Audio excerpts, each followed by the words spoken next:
Relax, the keyboard is off, the press box is closed, and the mic is just getting warmed up as the Guardian of the Blue Paint turned writer is about to enlighten us. The show where the writer is fresh off the presses and the ink is not dry. For this week's show, a Christmas wish for the Flyers this year. Welcome to the Hockey Writers Inc. Join Lance and Steel as we bring you all the latest on the Flyers.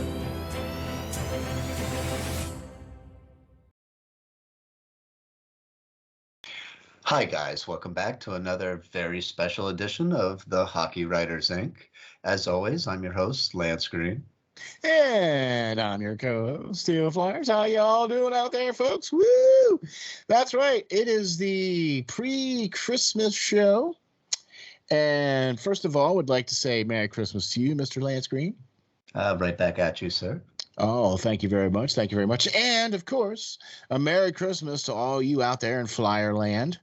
Although we didn't quite get the Christmas presents that we were hoping to get this year in our stocking, we're getting coal so far this year, thanks to the NHL and the stoppage and blah, blah, blah. So, Mr. Lance, how have you been? What you been up to? How are things, sir? I am good. I am good.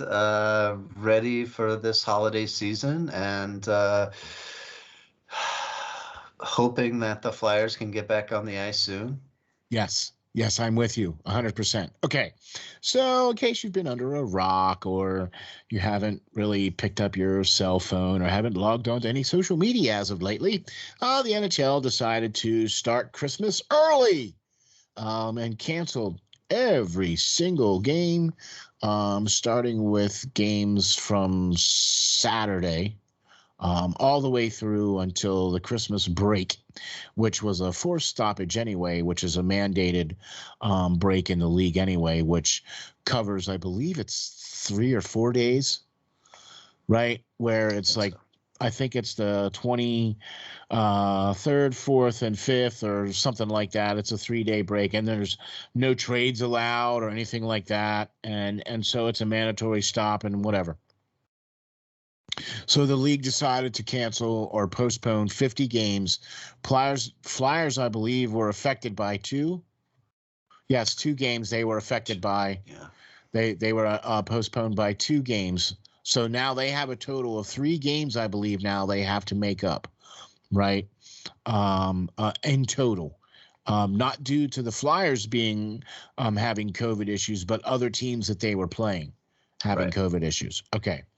So, Lance, I want to ask you a question here. And the reason why I want to ask you this question is because I've talked about this on some other shows, and I just want to kind of get your take on this. Okay. Do you remember, say, 3-4 years ago when you would watch a hockey game and you would hear the announcers say, and I quote, well, the flu's running through the team right now, and there's a couple of players that are going to be scratches tonight. Right? Yeah. Okay. It happens. And right. Okay. So you see where I'm going with this, right? I do. All right. So a couple years ago, right, we didn't have COVID. Now we have COVID. And everybody has the vaccine or the shot. And the shot is supposed to reduce the symptoms and reduce the amount of risk and everything else and everything else and everything else. And if that's the case, then why did they stop the season? Well, actually, we did have COVID. It's been around, but in the medical journals and everything else, it was labeled COVID. And you look at the definition and it said common cold. This is before COVID-19 came out. But yeah, so we'll leave it at that. Okay. Well, what happened was if the flu, and this happened, usually look, I've been watching hockey since the early 90s, and I have never not heard about the flu going through a team during the season. Never not heard that at all. Now, as of late, now we don't hear that. Now we hear undisclosed illness because it's not COVID. So now they just say it's an undisclosed illness. Well, if it ain't COVID, then what the frick is it? Has he got the flu? Is he sick? Is he, I mean, what? Did he trip and fall? What? I mean, the fact that the NHL doesn't really post a lot of information about the injuries and that kind of stuff, you know what I mean, also plays into this as well too. But I just wanted to know what your thoughts were on now the fact that instead of the flu, now it's COVID going through the team. Guys are all, and this is quote unquote from the league, that mostly players and or people are asymptomatic, okay, and are not expressing symptoms or need for any kind of major medical attention, right? And most people are better in a couple days. Well, yeah, you got to think these are the most talented players, in shape individuals that are physically active every single day in order to be the best at their sport they can be. And in saying that, we all know and have heard for the past couple of years now that COVID affects who? People with determined injuries or symptoms, heart disease and everything else that you've all heard for this whole time. Well, that's not these individuals. They're not grossly overweight. They're very young and in shape. They don't have heart disease yet, or at all, probably in their lives. So they're going to be mostly asymptomatic, or if they do catch it and have some symptoms, it's going to be very mild cases. Mhm. So I don't see a reason for a pause. I don't see any other leagues really committing to such a pause and continuing to lose out on money and revenue and disappointing their fan base. At some points, we have got to pick up and move on with our lives. COVID has stopped so many things, has changed so much in this country. I mean, you can't even sneeze at at work or something without everybody, turning around, ready to take you out because you might have COVID. So these are all things that are just coming second nature to us now, and it's sickening in my mind. I really hope that the world can get back to some sort of normal pre-COVID. Let's say this. Let's just come right out with this disclaimer. We are not doctors. We are not professionals. We are not scientists. We are not those people.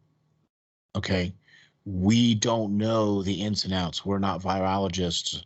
We're not biologists.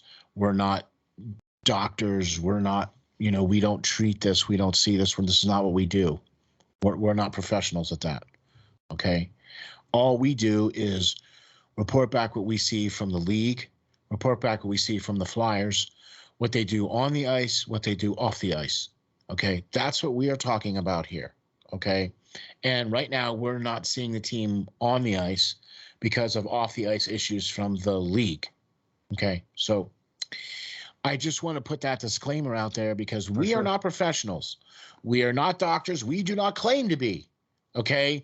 We each have our own opinions, but that's just that. They are our opinions. We're here to report the facts. We're here to talk about what's going on with this team and why they're not playing. And all we can do is speculate as to why the league is making the decisions that they're making and doing the things that they're doing and causing this quote unquote break and tour while these teams are not allowed to play. I think everybody's just fed up and disappointed that we're at this point again. That's what I'm getting at. You know what I mean? Yes, I understand, and whatever else is going on in the world, but it's just enough is enough. I want to see hockey, just like all of you. That's all. We have such passion for this game and such passion for this team. We are not advocating by any stretch of the word for people to be put into jeopardy. That's not the case. Okay. We're not advocating for that at all. Okay. I was very complimentary of the NHL when they were in the playoff bubble and all the way up until they started to mandate when they were going to step in when there were players that were being put onto the COVID list, a la the New York Islanders / Ottawa Senators. Ottawa Senators had 10 players on the COVID list before the NHL said, maybe we should postpone some of your games. The next team was the New York Islanders. They had 8.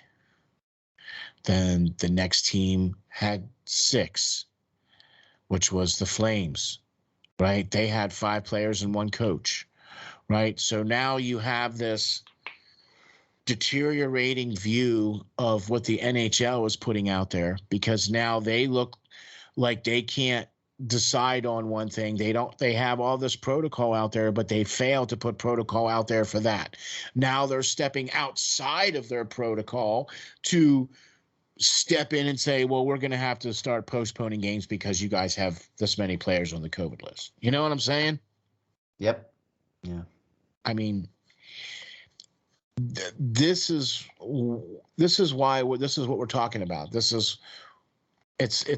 I feel it's very sad that we are talking about this instead of talking about shots on goal and save percentages and why guys aren't finishing checks, and this great article that Mr. Lance Green is about to release out into the world about Travis Konechny being an agitator. I mean, these are the kinds of things that we want to be talking about. We want to be talking about why we feel that Chuck Fletcher's making mistakes and leaps and bounds. We want to be talking about the fact that Sean Couturier hasn't really done much of anything this year and what's going on. We want to talk about who's going to be the next Claude Giroux. Yeah, I mean, these are the things that we want to be talking about. Unfortunately, we have to talk about this other stuff. I mean, yeah, you know what I mean? I really would rather not. I would really rather not talk about that. So with that being said, if I can use a term from Mr. Green's repertoire, I think we do have to talk about it, because here we are now. Flyers have had 3 games postponed, right? And they are now going to probably be looking at least another game, I think. I would believe so. Yeah, because they're not supposed to be coming back now. They're not going to be allowed back into the facilities until the 26th at 2:00. Well, and just not that decision's been made, but also that NHL players are not going to attend the Olympics now. Oh, I didn't even get into that yet. Oh, gosh. Yeah. So that's another disappointing, What a thing. shame. Then again, the way things are now with lockdowns and everything like that, quite honestly, I would just be afraid, period, to go to China. Me too. Whether or not I was going there for the Olympics or anything else, I would just, as a human being, not because I'm American or anything like that, but as a human being, I would be afraid to go there because of things that you see, hear, read, whatever, you know what I mean? There would have to be some pretty extenuating circumstances in order for me to go to a place like that. I agree. It's just disheartening for the players. I'm thinking from their standpoint. Oh yeah. Winning a gold medal at the Olympics used to be something that still is, but I mean, with these cases now, it's taking away from the game and the players. The fact that they, are looked at the end of their career as far as like Stanley Cups. If a player has 2 Stanley Cups, and has a gold medal or 2, they're almost sealed the deal to, get into the Hall of Pretty Fame. much. Yeah. And now that's one less thing that a player could have. Maybe they were not on a team that was a Stanley Cup winning team. He was still a great player, but hey, he represented, his home country in the Olympics, and he battled through and was able to go out and win a Yeah. couple of, Olympic gold medals in his time. Exactly. And maybe that would get him into the Hall of Fame based on those grounds. But Well, it's now not this just is about them getting into another the Hall of Fame, opportunity. though. Right. Right. It's about them Yeah, playing for their home country. pride for their country. Yeah. I mean, Exactly. you grow up and what do you do when you're a kid? You want to play World Juniors. You want to represent, your country there. Yep. And then if you get to the NHL level or get to the, any kind of professional level, and then you want to, win an Olympic gold medal. And these opportunities are now going to be taken away. And that's 4 Exactly. years before they can have another shot at it. Exactly. And when we talked to Tommy Soderstrom, I mean, he was very adamant about the fact that it was very, very important to him, his teammates, kids in his age group, kids in his peer group, that's what he was supposed to do, was play hockey for his national team.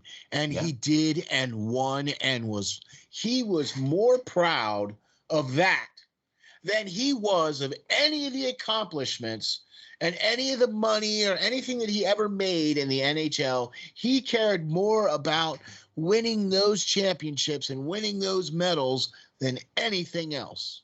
Well, Right? I think for a lot of other countries, it's still the ability to play for the front crest rather than the name on the back. And I think USA is getting away from that. They're very Mm, commercialized. They're all about getting endorsement deals and all this stuff, and that's what they're focused on. Even college athletes are wanting to be paid big time money, which I can see since they're making a lot of money for the colleges, but at the same time, you're getting an education and all that stuff. But it's the pride for playing for the crest, and I think that's gone away from a lot of people and young players over here, and it's still like it used to be over in Finland and Sweden and Czech Republic and stuff like that. You are, your pride and country first, and see, that's the key, is pride and country first. Anyway, so anyway, yeah, but that's the one good thing we can say, that there will be Flyers will be well represented in the World Juniors this year, and I'm excited about that. I am impressed with him making the team, and we are talking about none other than Elliot Dejournay. yeah, the destroyer, Elliot Dejournay. I mean, impressive pick by Chuck Fletcher. One of the few impressive picks. Well, I think he had 3 right in a row there Yeah, that same year. right. So yeah, Yes. and he's one of Wow. them. Yep. Yes. And yeah, going to be a great player to watch for Team Canada for sure. Time to shine, young man. Here's the stage. Right. We're gonna have we have prelim games coming up here tonight. Yes. I, Yes. I believe they're prelim games tonight. They are actually going to allow them to go. I did read that Canada's going to have 50% capacity on the two places where they're going to have the World Juniors, the two cities in Canada where they're going to have the World Juniors. They're going to have 50% capacity there for the stands. Okay. I'll take it. At least they're playing. Yeah, at least they're playing, because they've also canceled a lot of the AHL games. They've also paused a lot of those games, things of that nature as well too. I know that the local team here has been paused. There was a game against the Phantoms that was supposed to happen that got paused. So I mean, I'm sorry, Lance. It's hard for me to. I really don't want to talk about this stuff, man. I want to be talking about guys shooting the puck. I want to be talking about who's going to be the next Claude Giroux. Those are the kinds of things I want to be talking about. How about this? If you could have any Christmas wish for the Flyers, what would it be? Since we're doing a special Christmas show, we don't really have to look tonight, folks. We just thought we would just have a show and just we were just gonna go out and just try to have a little bit of fun and talk about a little bit of stuff, and then all this stuff with COVID hit, right? And we were going to just try and have a little bit more fun, you know what I mean? And just try to talk about a little bit more seasonal things. So what do you say we do that? So if you could have one wish, one Christmas wish for the Flyers, what would it be? Oh, I would say some forgiveness in terms of salary cap. Oh, there you go. Oh, I I, like that. I would say it would be nice to find a way to get rid of maybe James Van Riemsdyk's $7 million salary, Kevin Hayes's, or get something while you can still get something for him, Claude I mean, Giroux, and yeah. send him to a contender. Give him a chance at least to win a Stanley Cup, because he's not going to get one here in Philadelphia. So Nope. I'm with you on that. Okay, so that's a nice little Christmas wish. there's a lot of free agents out there next season that could really come in and change this team. It'd be nice to have the money to grab at least one of them. And you know what else? There's a couple players in the upcoming draft that could potentially be generational players, shall we say, or impact players. Can we say that? Can we at least say that? I would say impact. Impact players. There's at least 3 of them, maybe 3 or 4, maybe impact players this year for the draft. Yeah. I would say so. Yeah, I would say so too, right? From what we've all talked about in the past shows and everything else we've talked about in the past as far as some of those prospects and stuff, I think there really are about 3 or 4 players, I believe, in this year's draft that could potentially be impact players for any particular one team. And what I mean by an impact player, I mean a player that will be able to come in and suit up within that first maybe year or 2. That's what I mean by an impact player. So that means that player has to virtually be NHL ready when they select him in the draft. You know what I mean? So there's not that many, and there's very hardly ever that many anyway in a draft. So I think not this year, but I think the following year's draft is going to be a little deeper with some more different prospects, I think, than this year's draft. But that's for another show. So let's see. What would be my Christmas wish for the Flyers this year?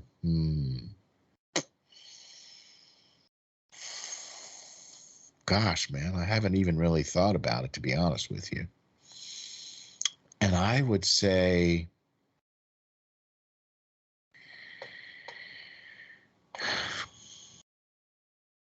new ownership. Yeah. Yeah, I would say new ownership. I think this team needs to start from the beginning. We talked about that before as well. Yeah. Starting from the framework, starting from the cement blocks. Yes. Yep. The ground up. You know, rebuild the Wells Fargo Center in the image of gritty and in the image of this. Okay, this is what you are. This is what your identity is. You need to play to that identity. Okay, it's not going to come to you. You have to make it. Okay, to be a Philadelphia, look, you can't explain. It's, I don't know. Maybe I'll try my best.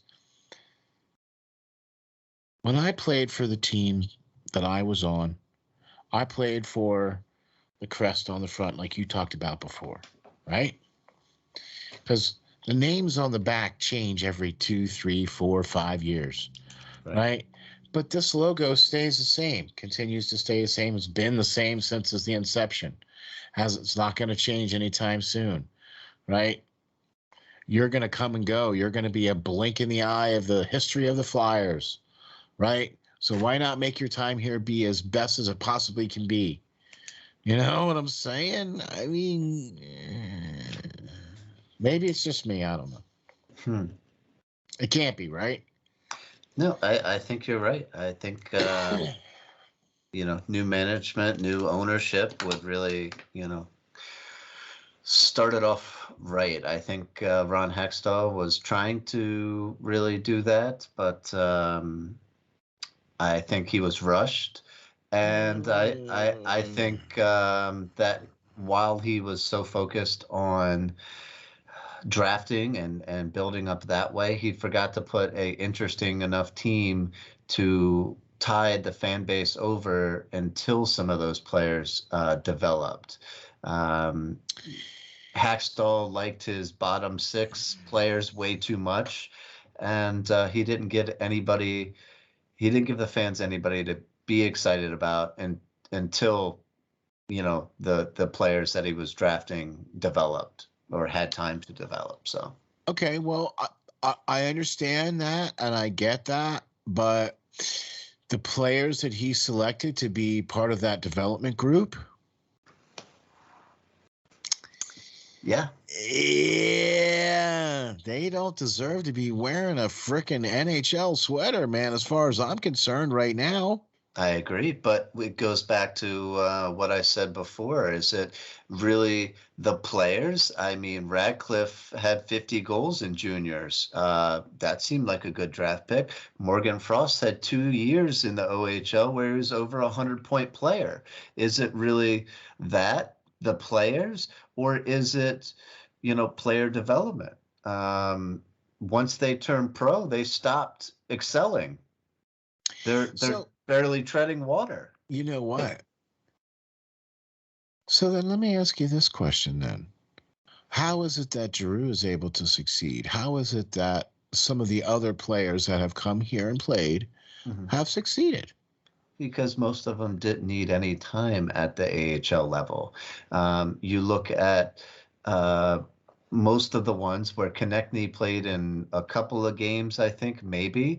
Who Like else? a half a season or something like that, Not, I maybe. think even less. Yeah. Okay. Joel Farabee played in a couple of games and then he was up with the Flyers. Provorov went straight to the Flyers. Um, Sean Couturier had a flash in the pan in the AHL, and then he was brought straight up. It was, yeah, just go ahead. You're too good to be here. That kind of thing. It's the players that still need that development, that next step, a year or two of the AHL that have suffered. It's those players that are 3, 4 years in now in their professional careers that have still not been able to take that next step. Yeah, That's the ones that are really the problems, not the ones that came straight from the NCAA and had all that development from their college coaching to make them true professionals and stepped right into it. So that's really what okay, I see because the I difference want to, being there. yeah, because I see one very glaring one very, very glaring one that has really helped me to see the fact that that's why I had the Christmas wish that I did. And that is new management, new ownership. Okay. Because what was Cam York? One of the Who's top our prospects. amazing He, point per uh, game defenseman for he Team was USA. Team USA, picked Amazing as player at picked as the University of captain, Michigan. Yeah, went to University of Michigan, lit it up, came to the Flyers uh, played to for the play Phantoms. Yeah, for a couple games, played really, really well, played right up to his level, I believe. And then since then has been down with the Phantoms and haven't heard about anything good about what's going on with Cam York, except that Minus he's had player. COVID, and whatever the case is, and haven't heard anything good. So now that you say that, and now that I look at it and see it now with that kind of those glasses painted that color now, where that doesn't make any sense. How do you have these players that are lighting it up in the minor leagues? And look, I'm not saying that every single guy is going to come in and be that next superstar, Wayne Gretzky. That's just not how that's going to work. But you look at these guys and they have these great ultra productive junior and minor league careers until they get to the Flyers, and then they get to the Flyers, and it's just like drops right off. Yeah, the Phantoms. Tyson Forrester is another one. He has an amazing NHL level shot since he was probably 16, and he had a pretty decent year for the Phantoms when he got a chance to play right out of juniors because of COVID. And now that he's had another year there to develop, it's hurting. He's taking a step back in his development. Even he shouldn't be down there playing, as in my opinion. Okay, I just don't. He got his opportunity. He's one of those kind of players. I mean, look, you're going to come across those kind of players where they don't need a whole bunch of seasoning down in the AHL, right? Like, it doesn't take long for the game to come to them. I think Cam York is another one. Okay. I think he's one of those types of players where he gets to that level and the game slows down to him because he's one, that mature, two, that good. Okay. And I feel like being in the systems that they're in and being in what they're doing right now is hurting them. They are taking a step back. Go ahead. I think I can agree with that, but I can also disagree with that as well. Where I think Chuck Fletcher made a smart move in signing some of the free agents that he did, in a Derek Brassard, as an aging forward. Keith Yandel at the time looked to be a good signing, but he's played really bad as of late. But those type signings of those veteran players were set there so that Tyson Forrester, Cam York, Igor Zumala, all those players didn't have to immediately start with the Flyers. They were signed so that if those players really went back to the Phantoms and lit it up like Morgan Frost did for a while, and has since come up and not really done a whole lot, but if they could outplay those type guys, then by all means they would take a back seat, because he only paid them $800,000-$900,000 to be a filler for a year if need be, but less if those players excelled at the AHL level and quickly came up like the ones we named previously. And they haven't. And they haven't. Yeah, they haven't. They've taken step backs. Right. Cam York is a minus player. Yeah. You know what I mean? There's been, I don't blame injuries on players, but when given opportunities, and this is why I'm not so high on Morgan Frost, when given opportunities and you don't capitalize on those opportunities, and then you're continually given those opportunities and you still continually don't capitalize on those opportunities, then at some point you're going to have to be like, well, I got to cut my losses because I keep giving you the chances and you just don't make anything of it. You know what I mean? I'm giving you prime rib and the best ingredients and you're still giving me sauerkraut. Yeah, there's plenty of players like Matt Reed and everybody else that when they got a chance because of injuries to play with Claude Giroux, they scored 20 goals a year.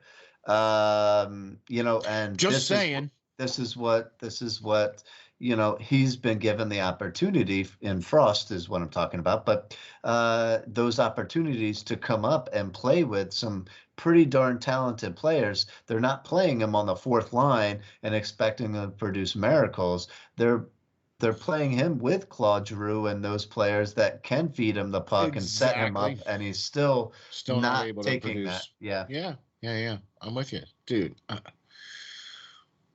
Specifically looking at certain players, specifically having to call out players because you see the lackluster games that they're having. Look, I have a lot of respect for hockey players. I have a lot of respect because I believe that they are the most physical and most in shape of all the athletes out there. Okay. It takes a lot of speed, endurance, strength, and everything to skate up and down the ice like that on a regular basis for anywhere from 19 to 20 minutes a night. Okay. So I have a lot of respect for those guys as far as their physical aspects and what they're doing. I also understand too that this game is very fast. Pucks are shot at goalies at 102, 3 miles an hour. Okay. If pucks are being shot at that velocity, that means that passes are anywhere from 60 to 70 miles an hour for a pass. Right? I mean, seriously, yeah, it's on the ice, but man, when it makes a pretty loud crack, when you catch that pass with your stick, that pass is moving. And that initial pass out of the zone, right, is coming, is smoking, usually, right? I mean, I don't know. The Flyers don't have good enough players to do anything with what they got going on right now. And the players that are coming up through the ranks, through the development, through the system are not good enough either, with only a few exceptions. And those few exceptions are taking a step back. So what do you do? That's the question that we've been kind of raising for the past couple of weeks here. The Flyers have a superstar with an expiring contract at the end of the season. And if he walks, we don't have anything. And thanks for the memories. Right. And if you trade him, you're essentially saying that you're going into a rebuild. And, at this point in time, most other teams have that next guy on their roster. And I don't believe the Flyers do. They don't have any elite talent ready to go next season to take his place. They haven't had it for the past 10 to 15 seasons. I mean, since it's been drafted. They thought that Nolan Patrick was going to be and that just didn't work out, and he still hasn't even been able to play for the team that he was traded to. He's missed all but 2 or 3 games for the Vegas Golden Knights now so far because of an injury. Are you surprised? No. A head injury. Right. Okay. So I really feel that if this team were to get new ownership, that it would change the culture. I don't think you're going to be able to change the culture by hiring a different coach. I don't think you're going to be able to change the culture by keeping the same coaches left over from the old regime. It's still kind of the same message. Oh, it's just coming out of a different mouth. Yeah, it's like I said in one of my articles this week. The Flyers haven't won a Stanley Cup since 1975. That's 46 years now. It's one of the longest. For making me feel very old now. No problem. No problem. And that's the thing. The Broad Street Bullies are long gone. The ownership's passion to produce a team that actually can be considered a true contender is gone. And that died with Ed Snyder in 2016. We are now stuck with a corporate figurehead in Dave Scott, the CEO of Comcast Spectacor, now running the franchise. He doesn't know spit about hockey, and he's tried to implement and put people there in place, and hiring Chuck Fletcher, and giving him the ability to go out and get a coach like AV, who was very established, and his coaching staff that he was given at the time, all ex-head coaches and everything else. It all seemed good, but they've yet to really do it. And I think that culture, while AV originally came out and preached, that famous line that we all know, he never really backed it up. He never was a Flyers coach, and he never really made the team play Flyers hockey.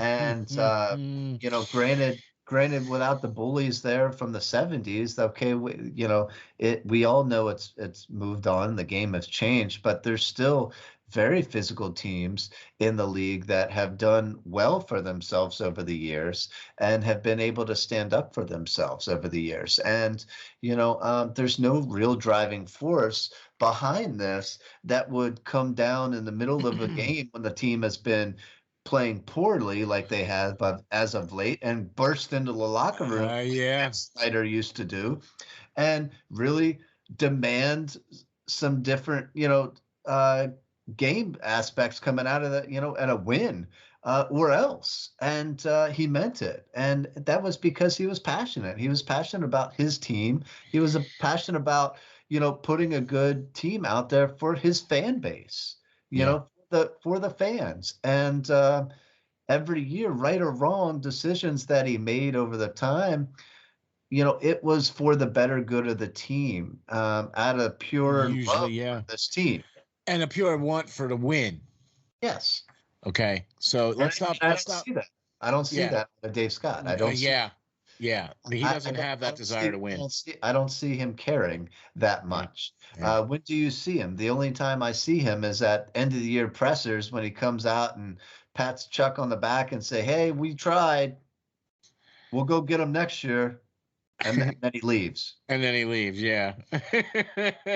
That's not a... Yeah, we need to see a little bit more engaged than that. You know what I mean? Look, I don't need you to be, hovering over the team like Ed Snyder did, but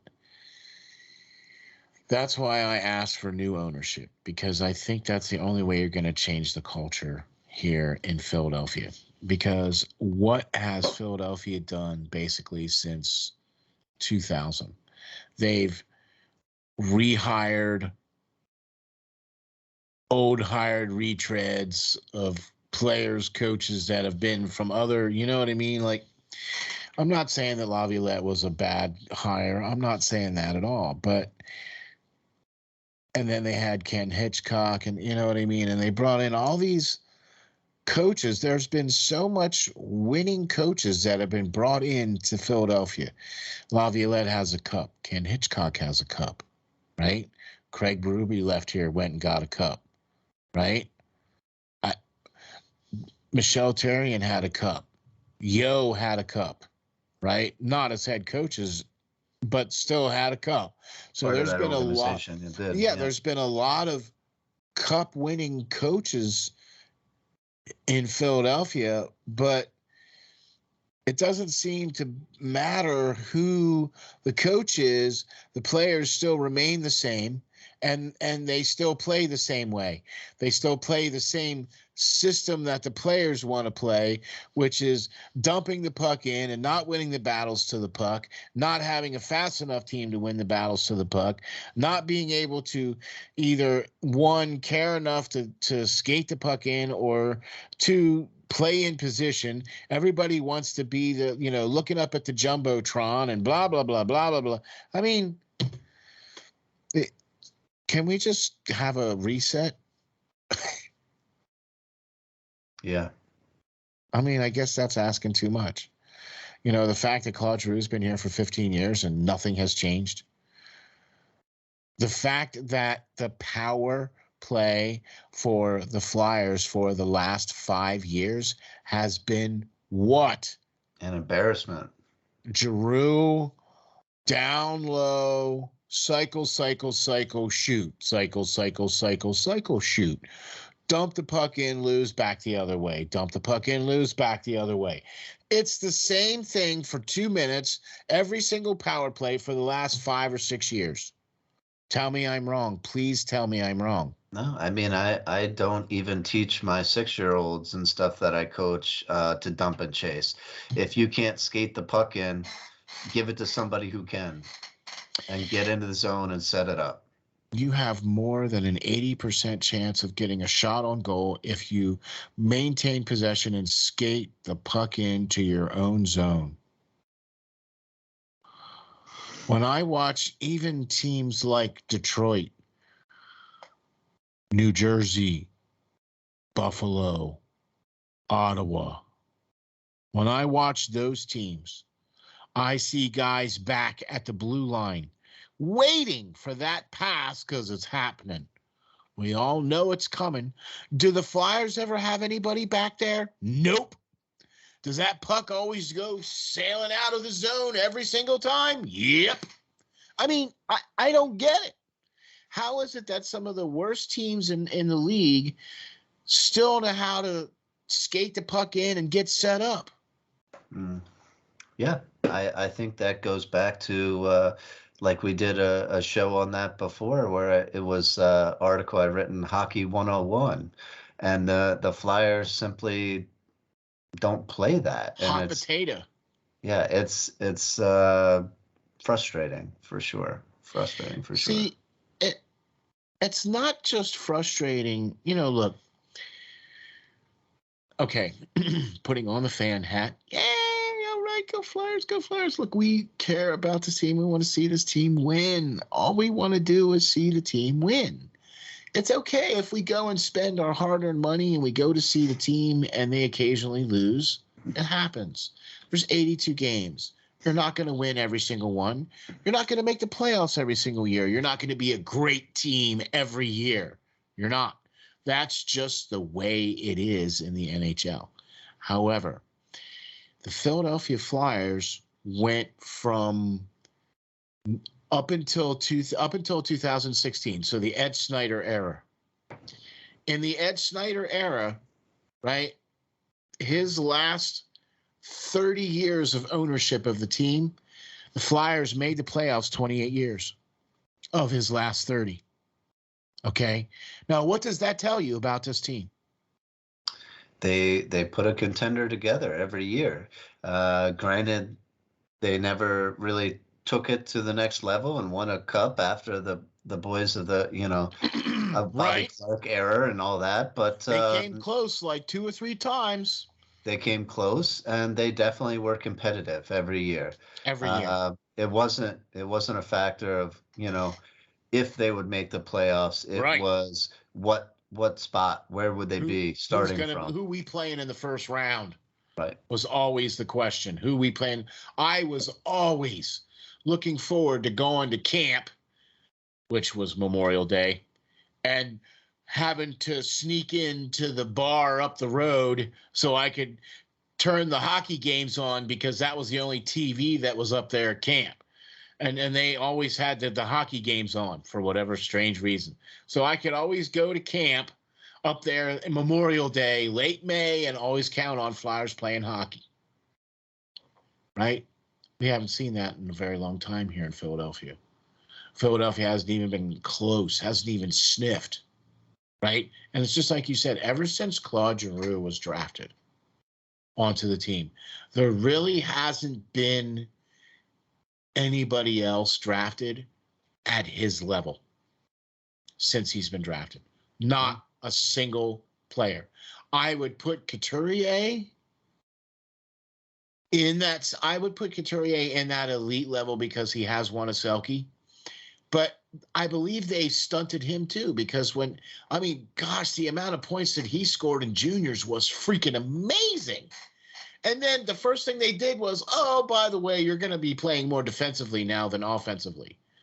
Well, wait a minute. This guy just was this huge points producer in juniors, and now you're going to make him defensive? What? Right? So, okay, great. He wins the Selke, but you see the guy play. You see how well he skates.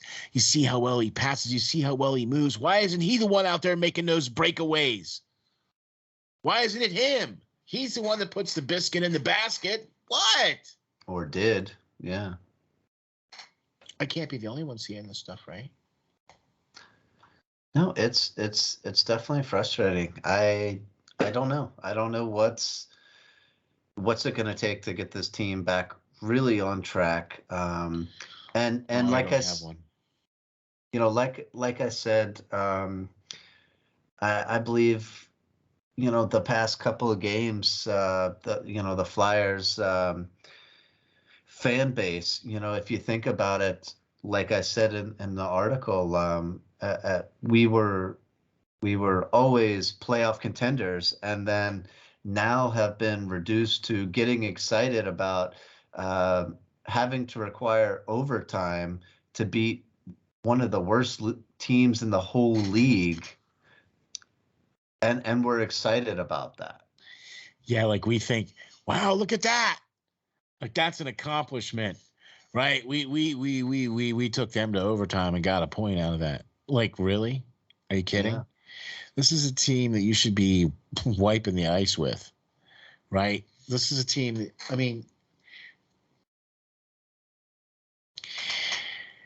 it's like you always see the flashes or you see just enough Yeah. to And get that's to where they can potentially have a potential shot. You don't ever see the Flyers just come out and play like, say, Tampa Bay. They come out and completely dominate, and there's no chance on this planet that you're going to win this game. It's all going to be about them. Like, you haven't seen that in this team in a long time. They don't have that confidence. They don't have the skill. They don't have players on the team right now, or even coming up through the minors, that are threatening to anybody, right. that are scary to anybody, that are making coaches go, hey, we need to game plan for this guy because this is what he can do. Like, Right. you look at teams that play against Edmonton, and the first thing you have to do is take out Draisaitl and McDavid. Yeah. Once you get past that, then it becomes a little easier, but A little bit more fair. Yeah. yeah, okay, but if you go against Pittsburgh, you have to take care of Crosby and Malkin, or now it's Crosby and Carter, or Right. Kasparaitis, or Kapanen. I mean, there's so many teams that have that 1-2 punch that if you're not looking out for Johnny Hockey, you're looking out for somebody else Right. on the team. Right. Well, if you're not looking out for, Landeskog, you're looking out for somebody else on the right. team. Well, and I think that's why I wrote this article here that says, isn't it time to rip off the Band-Aid? And the Band-Aid being Claude Giroux.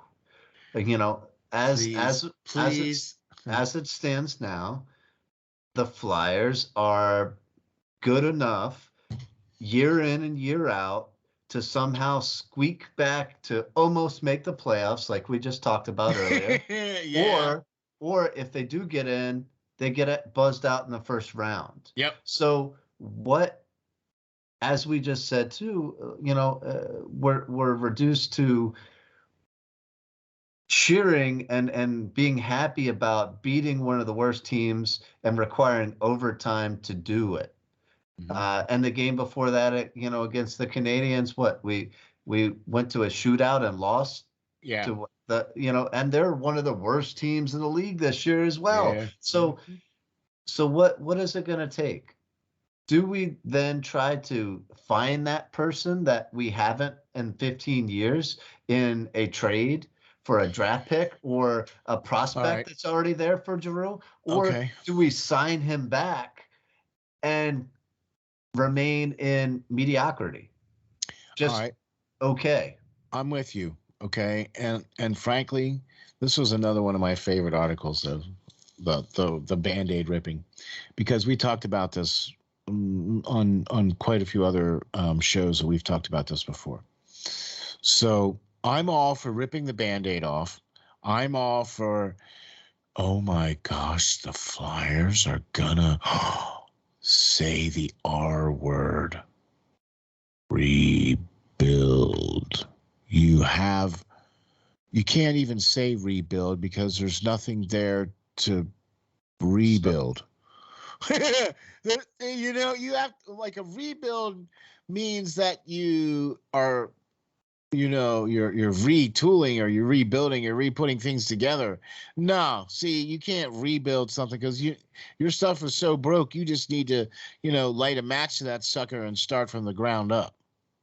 I really think the team, if they don't do this and trade Giroux at the deadline, Or they're sooner. gonna or sooner, they're gonna be in a harsh reality, a eye-opening experience when if he doesn't sign this next season, or whenever he does hang it up, what's left? There's nothing. And he's basically the, the stone that's holding the dam together here. The cog that's holding it all together, because And it's once he already a goes, leaking, broken dam already. right? So, if he goes somewhere else or retires, we're not ready. We're not ready for Nope. a post-Drew era. And I'm Nope. not trying to say Drew is an amazing elite talent, because I mean he's obviously a darn good player. He's number 2 overall in points for the Flyers all time, Yep. for a reason. But we don't have anybody else coming up the pike, and if he walks, then we're going to be in a world of hurt, and we're already bottom dwellers as it is right now. What are we going to be without Giroux, who before Cam Atkinson scored a hat trick the other game, Giroux led the team in goals, assists, and total points at Mhm. 33 years old. So Farabee's good, Couturier's good, Provorov is good, but they're not elite. They're not a team or they're not a player that is going to carry this team moving forward. See, you hit it right there on the head. They're not elite players. Okay. We talked about this during even the pre-show, that the fact that they still have Provorov on the power play means that this team don't get it. Okay? Or this current coaching staff or whatever the frick is going on, they still don't get it. Okay? Because he's not supposed to be on the power play. It's not his thing. Okay? It just really isn't. I'm sorry. Just because you can be an offensive defenseman, excuse me, doesn't mean that automatically makes you a good power play guy. I'm Mm-hmm. sorry, but he makes bad decisions with the puck. He doesn't stay up. He pinches at the wrong time. I'm sorry. He's just not a good power play guy. He is a number 2 top line defenseman at best, as far as I'm concerned. And he is being completely and utterly overused, and it's basically running him into the ground. He Yes. skates 25 minutes a night, and Yeah. what Yeah. else? We talked about that before. Yeah. Yeah, He's going to be too far stretched, and he's expected to do too much. He's not going to say, "Hey, I need a break," because he's a no team player player. would ever do that. Right. He's a team player. He wants to be out on the ice and try to help his team win. But one point is, who are you going to put up there? Keith Yandel, he's been horrible. He was supposed to be a power play quarterback to relieve Provorov of some of these, duties so that he Hmm. could have play less. But he's not there to help out. So it's again, the Flyers are in a tough spot, man. They don't have anybody there that's developed enough to really Let me jump ask you in. a question. All right, let me ask you a question. Let's talk about something fun for the next couple minutes. All right, what do you think? Sure. All right, good. So Giroux comes out, or the decision is made that we're going to trade Giroux. Yeah. Okay. Right now, effective immediately. Right. So now what? Who who is potential dance partner as far as a team that we could acquire somebody of his ilk? Or, I mean, paint me a scenario of how Claude Giroux gets traded and it helps the Flyers. Well, I think they're going to have to eat some salary. Obviously, he gets paid a lot of money. They paid most of it already this year, so it won't be so horrendous. But still, the Flyers are going to have to eat some salary if they do move him. And it all depends who's going to be there at the time that they move him in a position of playoff contender. I painted some scenarios here for the currently with some teams, with the Ducks, with the Wild, Carolina being a possibility, Detroit being a possibility if they wanted to jump into it, which I don't know if Stevie Yzerman will do that. He's kind of he drafts pretty darn well, so I don't know if he'll be willing to give too many people up. But I think I would like to see a team like the Hurricanes be partners. I think they have a great stock of young players. They have a great stock of elite talent that we're probably not going to get. But I would like to see the team go after NHL draft or NHL level prospects now if they're to get him. I don't want to see a first round pick come back our way or a second round pick come back our way for Giroux because we obviously haven't done anything with it. I want to see a guy like Noel Gunler come back from Carolina, a sharpshooter, a guy that can put the puck in the back of the net.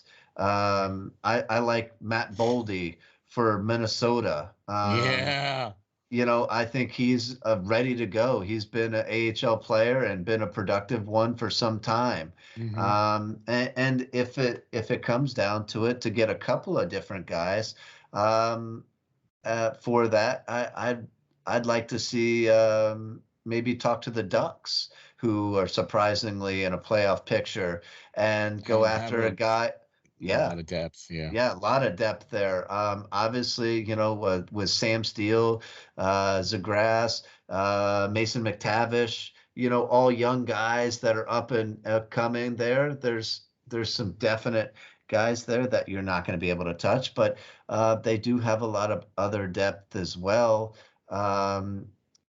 Yeah, and I like a guy, Sean Shigell, who they drafted Yeah. in the fifth round, an elite shooter. That's what I want to see coming back our way. I Okay. want to see a guy that's going to put the puck in the back of the net because Yep. before we got Cam Atkinson, we didn't have anybody who was an elite shooter. And that's what we need. We need to rebuild on a guy. Whoever is on the ice with him can give him the puck, and he's going to put the puck in the back of the net, or at least on goal. I'm tired of seeing this hot potato power play, like you said. I want to see more of a Simone Gagne kind of style, where as soon as it touches his stick, it comes off and goes towards the net. I want to see guys using their skills and talents to deke players, to deke goalies, to make those slick passes that they want to do and that they're capable of doing. But they are never put into a position to do that. They always have to take these, or they always choose to take these low percentage shots, these high shots that are way outside that have nobody has any business shooting the puck from there. It's like, what are you doing? Well, like you said before, we don't have the speed or skill to be able to get to the inside. You We don't know? have the speed or skill to get to the inside to get a higher percentage shot, and that is what we need. I And mean, my gosh. I watched the last game of the NHL, which was what I thought everybody thought this was going to be the Stanley Cup last year, which was Tampa Bay versus Vegas. Right? So I watched that game. I made sure I was watching that game. And I'll tell you what, man, I saw some things in that game that I can't believe. Like The fact that somebody was standing behind the net, passes out in front of the guy in the front, and he scores the goal by getting a pass from behind the net. I mean, where is that creativity? Where we don't have guys that can, College, NCAA. yeah, we don't have guys on the team that can skate. Let me rephrase that. We don't have enough players on the team to do this on a more regular basis with other teammates, skate from end to end and shoot and score. We have plenty of players that can skate from end to end, but they don't score. They just shoot the puck and it's wide or misses or whatever. Like I've never seen a team miss the net as many times as I've seen the Flyers miss the net. I mean, you see them in the warm-ups. You watch them in the warm-ups, man. They don't miss the net very often, do they? No, Right? not at that level. The puck is in there. At the end of the warm-ups, there are way more pucks in the net than out of the net. Okay? So how is it that when we get into game speed, you can't put the puck in the freaking net? I think they're, like you said, they're not the Flyers mentality. They don't want to get physical enough to get into the higher scoring areas. They'd rather sit outside and not get bumped and hope for somebody grabbing a rebound off their shot from, well off to the side of the ice. You have these great players in Couturier and the agitator and Konechny and JVR and all these guys that have deft hands, and you're constantly having Provorov, Yandel, and Braun bombing shots from the point. What? You're never going to get anything through. There's 25 bodies in front. You don't even have anybody from your team standing in front. Yeah, you look at it. You look at games, and the only people that are really crashing the net are Brassard and Atkinson, and they're two of the smallest guys on the team. I mean, I generally don't. See, I'm just glad I'm not the only one that sees this stuff. So thank you, Lance. Making me feel better. So I'll tell you what. I really hope that this break allows players to get back out on the ice. Okay. I really hope that the Flyers are huge sellers at the trade deadline. And I really hope that they rip the Band-Aid bloody off. Okay. Because you might as well do it when you can actually get something for him. Okay. Because if you let him walk, now you just completely screwed yourself for the next 5 years. Where if you at least trade him and try to get something for him, picks, players, prospects, whatever you want to get, right? At least that will help you cushion that blow a little bit of now the fact that your leading scorer, your captain, the guy that has the most points, the most assists, and the most goals is now gone. Okay, and while you're at it, can you get rid of JVR? Can you get rid of Hayes? Right? Can you get rid of Braun? Sanheim, can he go to Frost while we're at it? Can we get something for Frost? Look, at this point, man, you pretty much have to fire sale the team because they haven't won anything since Giroux has been drafted. There have been multiple cup-winning coaches that have been here since that point and still haven't won anything. Yeah, I hear you. I think that it would be wise to strip it all down and start fresh. And with the prospects that we got, like certain ones coming, they're a couple of years away still. Yeah. But if you get a good cluster of guys come in at the same time, like some of the guys that I mentioned in this article, or be creative and come up with their own. Exactly. That next group is what's going to get you. Generally, a team is not going to be consistent the team to beat for 10-year stretch. They make runs. They make 3 40-year runs because by the time you win a time or two over, like Tampa Bay's finding now, they're slowly losing players to other teams that are wanting to be paid. They have their cups. They rather make that money while they still can, and that's business. It's fine.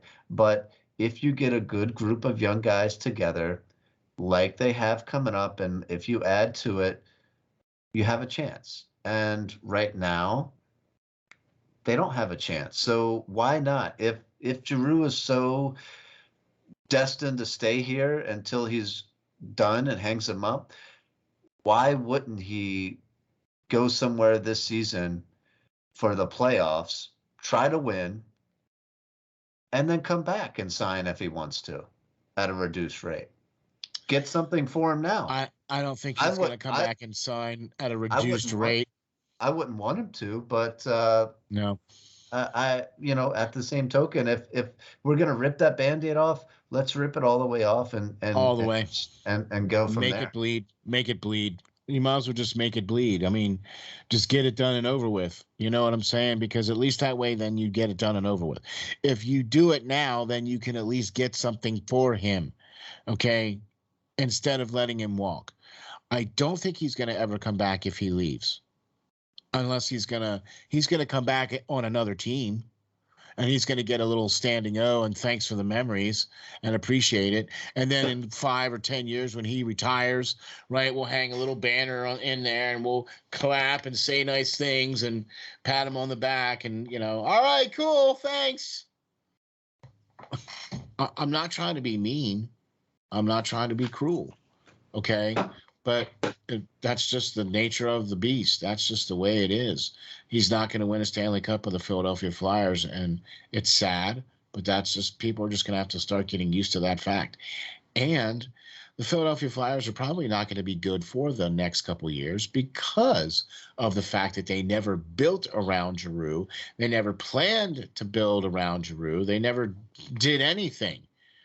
Yeah, I've never seen a team more discombobulated and so unprepared for the future without their star than the Flyers. Maybe it's just me. I don't know. What do you think? There's a lot of truth there.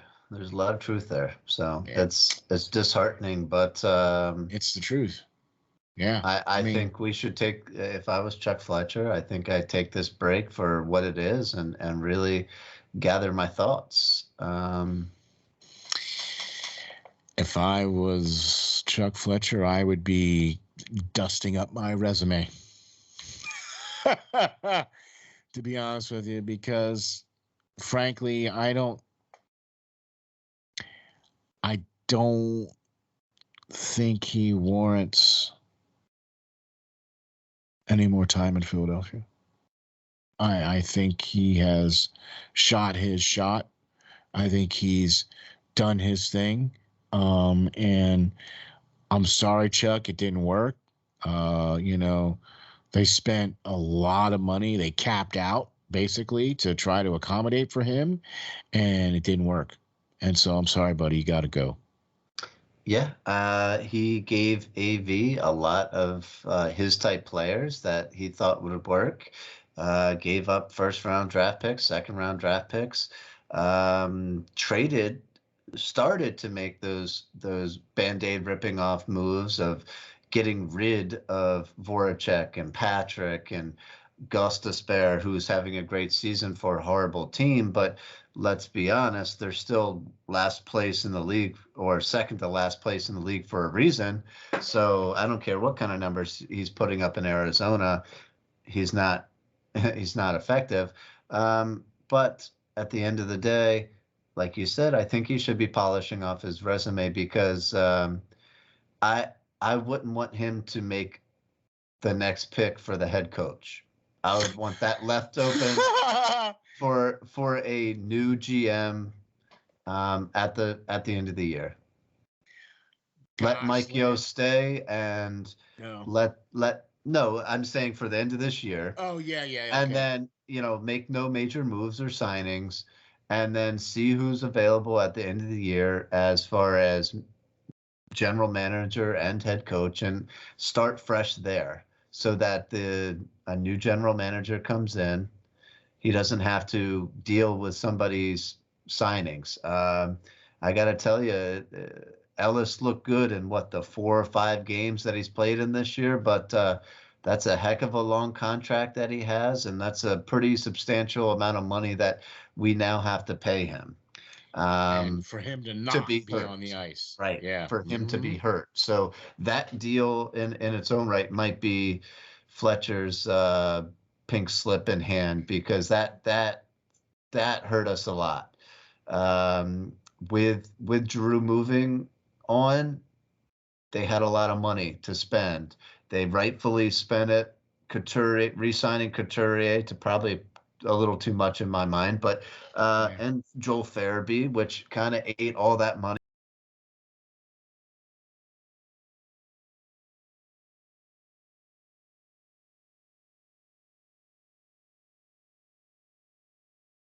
up. But they did have a lot of cap space Mhm. coming available, and a very good off season, and some obtainable players that could change this franchise. And now we don't have it. So we're right back to square one. And pretty much, if they rip the band-aid off, will be even worse than square one, because now we'll have even less skill, talent, points, productions, whatever. All right. Lance, we know that there's going to be an article released in the next day or two, yes? Yeah, should come out sometime tomorrow. I was trying to get it pushed out tonight for all those people getting off of work potentially for the holiday, and could sit back and read it, but it should be out tomorrow morning. So Awesome sauce. That's great. And that's the Travis Konechny article we talked about. The ripping the band-aid off of the franchise, that article was released earlier in this week. And so we did touch on that too, because I think this franchise really needs to do that. We're way past, they are 7 years past that point as far as I'm concerned. They should have done this a long time ago, when they could have actually have got something for Couturier, for Voracek, for, you know what I mean, instead of letting these guys go for measly picks and, whatever the case is, or cap space. These were the elite guys that were playing on our team, and we just let them basically go away for nothing. You know what I mean? So with that, sir, Merry Christmas to you, my man. right back at you, sir. We shall see you next week, guys, and That's right. enjoy your holiday season. For sure, man. Take care of each other. Be safe. Have some fun. Drink a little bit of hot cocoa. Say Enjoy some, those World Junior Championship games. There's yes. a lot of great young talent to Oh be boy. had there, and they're just great, great games to watch. I look forward to them Me every too. year. So Me too. Me too. And the fact that they're going to be on TV again, where the NHL Network for the last 2 years now has picked up the games now to display them. Before, it was tough to try to watch them on TV. So now the NHL is picking them up. So they're going to be on as well too. So I'll be looking forward to watching some hockey, especially some good hockey too. So yeah.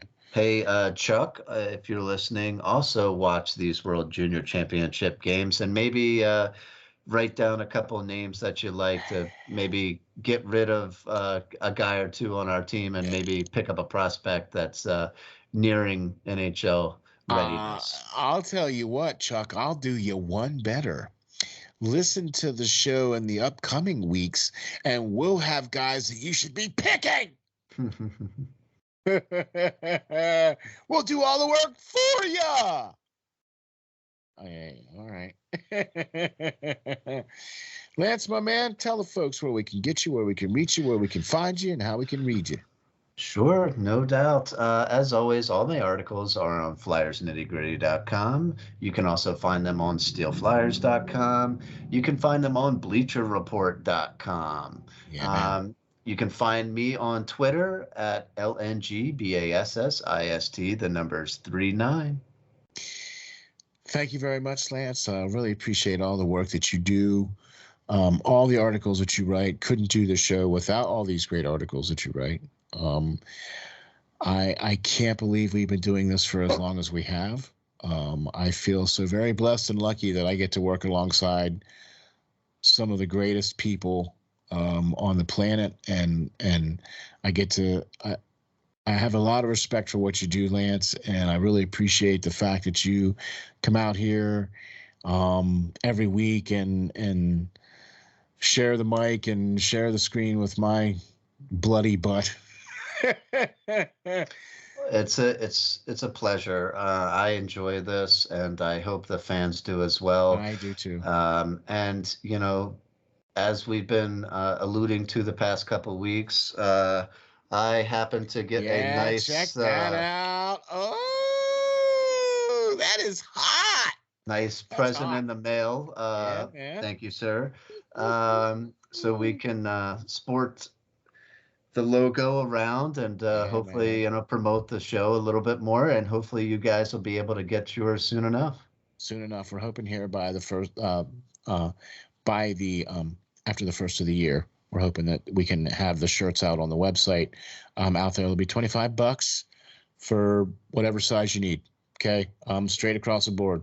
I'm not trying to, I'm not trying to, kill anybody. It's a T-shirt. Okay, $25 for a T-shirt. Come on. So, all right, guys, thank you very much for joining us. I'm SteelFlyers. You can catch me on the web at steelflyers.com. You can also catch me on Twitter at SteelFlyers52. Thank you very much for watching. Have a great, wonderful, happy, and blessed Merry Christmas. And we will catch you all in the next episode of the Hockey Writers, Inc. Thank you very much.